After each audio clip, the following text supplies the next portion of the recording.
Welcome to episode 7 of the Warrior Pulse, and it is my honor today to have a true family friend and a Weber stalwart, Dr. Elfle Farchmin, as my guest. Dr. Farchmin is an associate professor in sport business management here at Weber. She's also the FAR, the faculty athletic representative for Weber.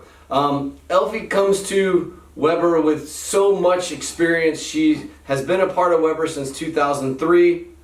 She has won the National Faculty Athletic Representative Award, which is named the Wally Schwartz Faculty Athletic Representative Award for 2015 and 2016. She was also named the Sun Conference Faculty Athletic Representative, sorry, that is a mouthful, for the year 2019 and 2020. And she also is included in the Weber Women's Basketball's Ring of Honor here on the campus. On top of being an associate professor teaching undergraduate and graduate classes at Weber, she has been a part of or is currently involved in 14 committees at Weber or the NAIA. She got her undergraduate degree from Transylvania University, which we're going to touch on because, yes, I said Transylvania, and she received her doctorate from FSU. So not only is she a pioneer, she's a Seminole, and she absolutely loves her Colts. So we're going to touch on a lot of those things today. I'm going to start off with a quote. I'm going to get her comment on that. Success in management and success in sport are derived from the same basic principles, from Will Carling. Dr. Farchmin, what does that mean to you in the world of sport business? As far as being a professor? The sports industry now is a business, from little league on up to the professional leagues, and you have to have some management techniques, even though they're slightly different for the sport industry. One of the classes I teach is called sport promotion, and promotion's an element of the marketing mix. But promotion in the sport industry is very, very important because you don't have to come to a live sporting event. So we use that class to teach how to get people into your arena. I'll never forget, I actually had the honor of taking classes from Dr. Farchmin in my MBA program. And I will never forget walking in the first day, and she says, if you're a fan of sport and you think by working in the sport industry that you're going to get to see sport, you're in the wrong industry. So being in athletics and being in the sport management side of things, you realize that being involved in the sport really means you're more behind the scenes than you are. How hard is that transition for someone, because this is a very athletic-based school, how hard of a transition is that for someone that's like, oh, I love basketball, I'm going to go work for the Magic, and then they realize, wait, I'm working in the back room and I didn't even see one play of the game. How hard is that transition for the students? It is a very hard transition for the students. To be honest with you, Trey, we probably get 150 new sport business management majors as freshmen or transfers, and we graduate on an average 50 to 70 of them. Wow. Because they come in, I love sports, I played sports all my life, I want to do a job I love. Well, yeah, but it's more behind the scenes work than anything else. If you get to watch the game, it might be one game a season. I realize as a coach, that is also, people ask me all the time, do you watch tennis on TV? And I'm like, I watch 300 matches a year. I don't need to watch any more. So in the management world, it's the same thing. It's your job. You want to get a break from being in that arena in the dark. You want to go out and play golf and do something different. We're going to go backwards a little bit because everybody has a story, and Dr. Farchmin didn't come to Weber just poof, she's here. So you started at Transylvania University, and I was curious about this, and I was so excited to find out you were an athlete, and you played field hockey and basketball. Field hockey is a sport down here in the South that we just don't see. Nope. Basketball is obviously pretty common, but tell me what that field hockey experience was like, and is there anything from field hockey that you've taken into your professional world, and then also the basketball? And by the way, not only did she play field hockey, she was a 3-time MVP in field hockey, and she was a 1-time MVP in basketball. So, you know, when she talks to you in class about your sport, she understands what it means to be a top-level athlete. So I'm just curious if you were able to bring anything to your profession from the sports world. When I went to Transylvania, I was offered a spot to play on the basketball team. And to be honest with you, I never had heard of field hockey before then.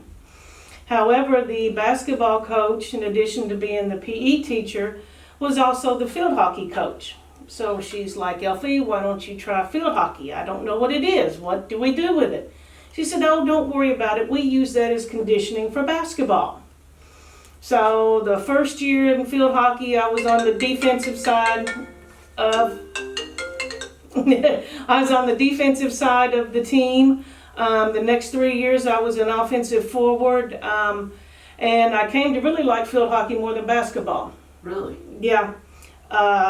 We weren't very good my freshman year.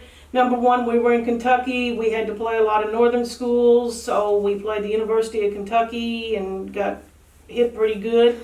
But my senior year, we actually won the Kentucky Intercollegiate Athletic Conference and got to go to regionals at William and Mary. Aha, William and Mary, yes.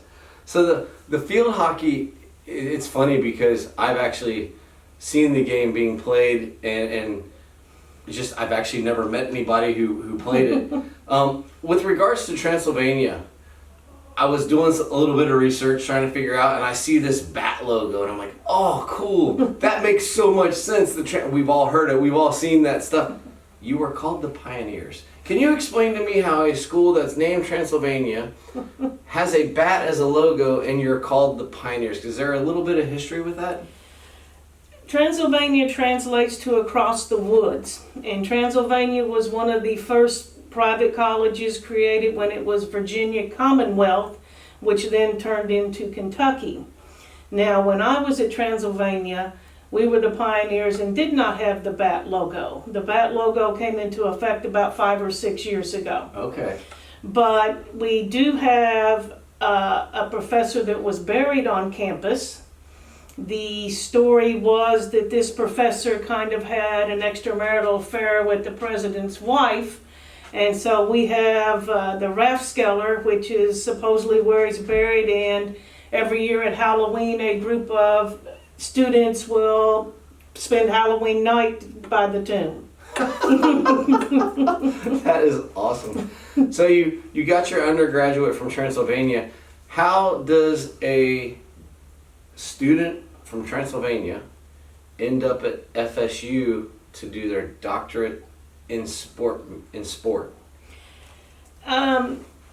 When I went to Transylvania, I was lucky enough to know I want to be a teacher and I want to be a basketball coach. So my goal of graduating from Transylvania was to do those things.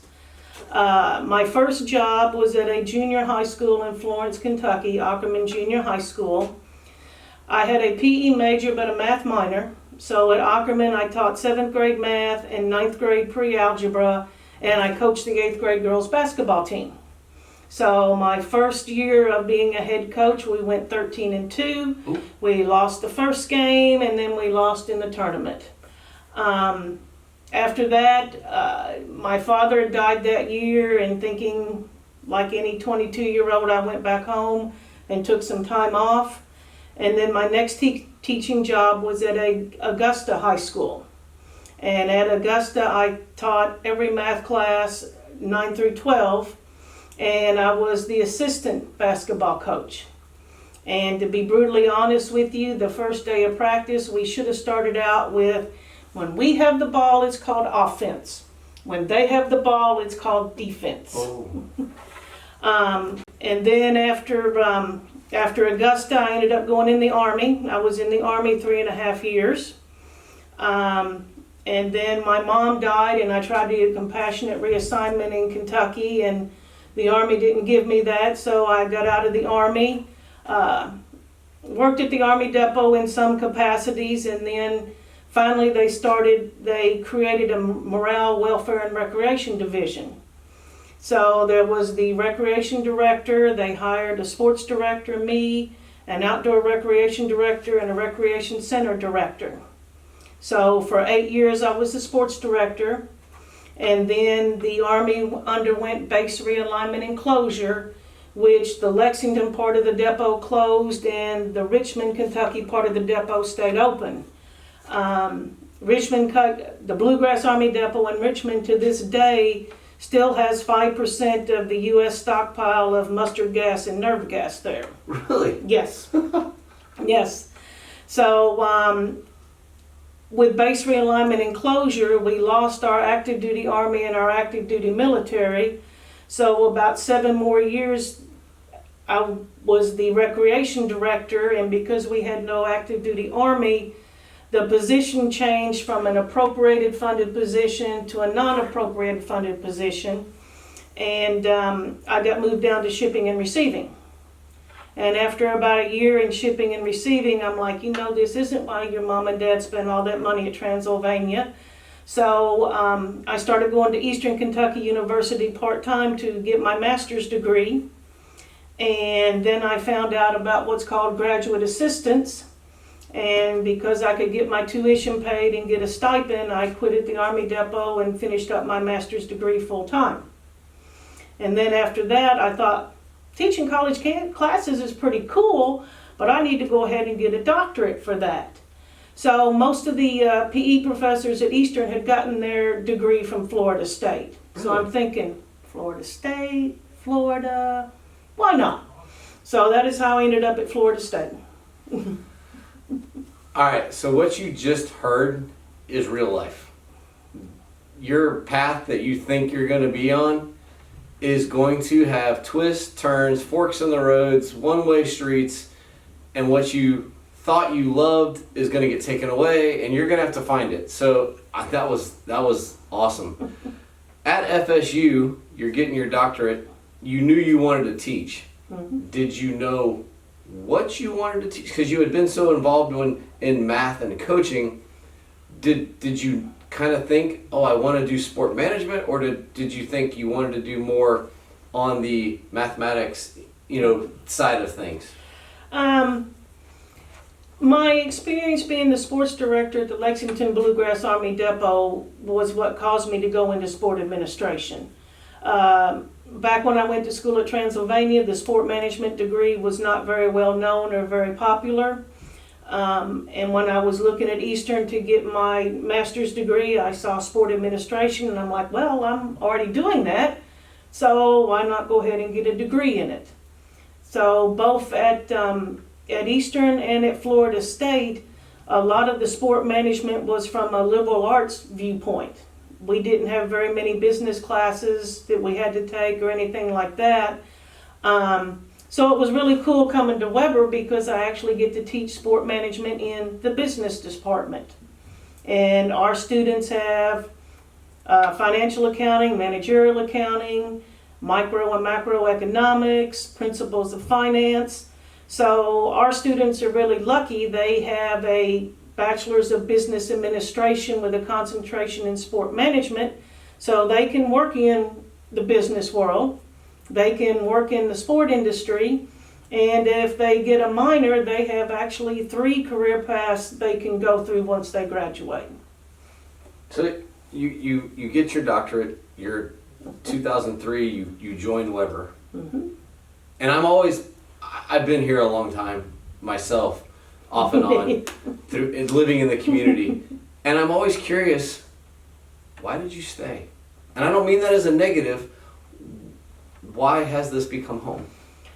One of the biggest factors of picking Weber is Weber's a teaching school. I've always wanted to teach students. I like reading research, but I don't necessarily want to do research. I can take other people's research and then use it in the classroom. So at Weber we usually teach what we call 12 hours. For each undergraduate class you get 1 hour credit, and for a graduate level class you get 2 hours credit. So I got to teach. The other thing that made me pick Weber is I really like the people. The academic dean, Dr. Howard, and Jean, his administrative assistant, were really helpful in showing me around and where I wanted to live, some things I wanted to do. The professors were all very nice, and it was kind of cool. I had the math teacher on one side of me in my office building, had an English teacher on the other side, a management teacher down the road. So I didn't feel like I was just in my own little sport bubble. I was actually in a Weber bubble. The Weber bubble. The funny thing about the Weber, it's hard to pop that Weber bubble. You kind of get into it. So you've been at Weber we're going into the 18th year. You obviously have some downtime. You have some fun. You have some things you enjoy. What are your hobbies? I guess you could say my biggest hobby is playing golf. The good thing about Weber, especially right now, is we do not have classes on Wednesday. So I can get to golf on Wednesday afternoon and Saturday and Sunday. I don't know if I'm getting any better at it, but I do play a lot of golf. And then I guess my second hobby would be watching the Colts play during the NFL season. So speaking of the golf, I've heard you've had a few of those things that are the hard accomplishments. When did you get your hole-in-one and how did you get it?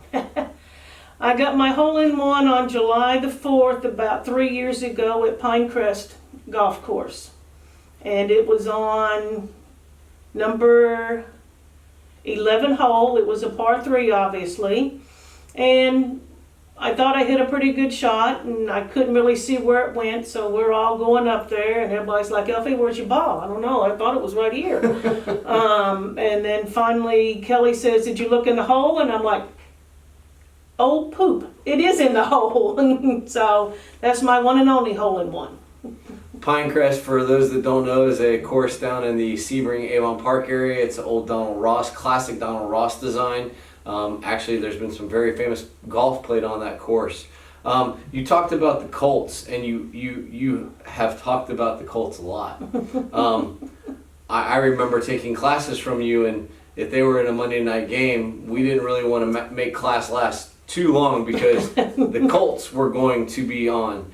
Where did the love of the Colts come from, and how do you sustain the love of the Colts? A long time ago, Life magazine used to be one of the first full-color magazines, and I liked to read when I was little, so in a December issue, they had the Baltimore Colts on the front cover because the Colts were going to go play the Jets. Had nice color pictures, read a lot, so the first football game I ever watched was Super Bowl number 3. Okay. Where the Jets won. As we kind of get towards the end, you have taught so many athletes, so many students, and I was one of those. And I'll never forget, one of my greatest experiences was in the sports ethics class. And I wonder how you feel as a professor who teaches, but also as a fan of sport.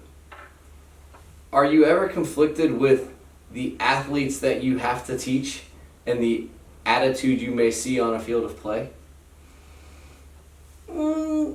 No. In the classroom, while I know they're a student athlete, they're a student.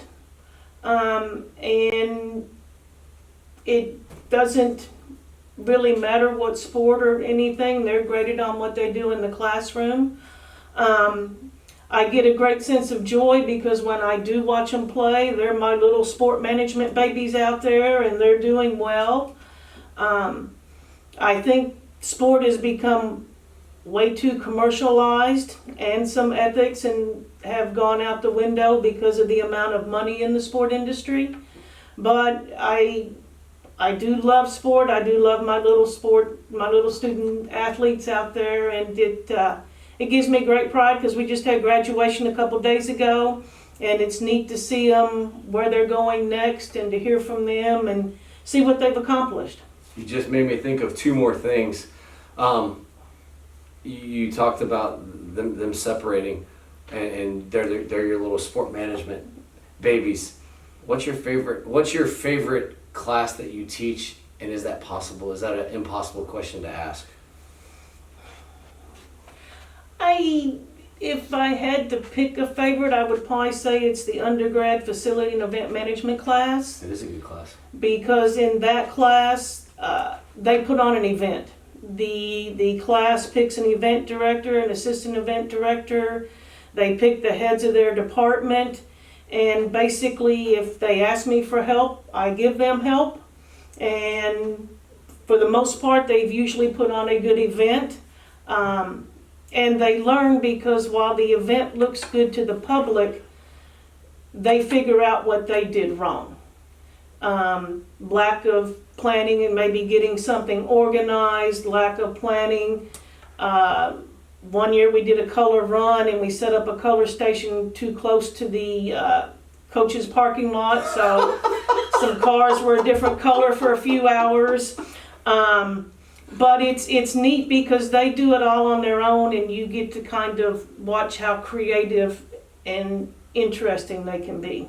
Awesome. That is that. I actually remember the Mardi Gras 5K that your class put on.